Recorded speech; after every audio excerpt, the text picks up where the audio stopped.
Hi, my name is Brian Heasley and I'm from 24/7 Prayer.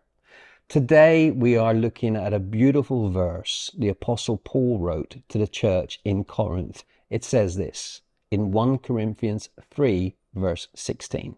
Don't you know that you yourselves are God's temple and that God's Spirit dwells in your midst? It's a beautiful verse written to a people who were in a culture in Corinth that was intellectually alert, materially prosperous, but morally corrupt. And the church finds itself in this kind of environment.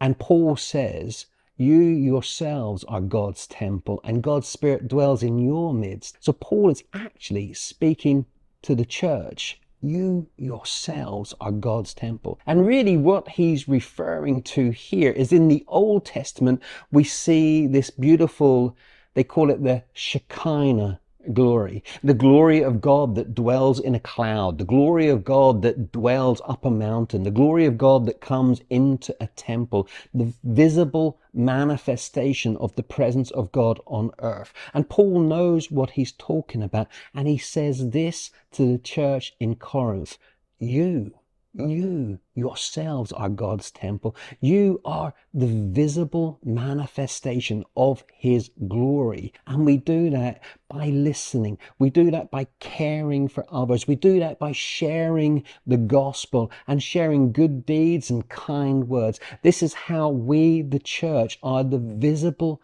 manifestation of the glory of God. So his Spirit comes, it comes to dwell in us, to strengthen us. And here we are, the church, a beacon of something that is different. And that difference is that we are filled with the Spirit of God.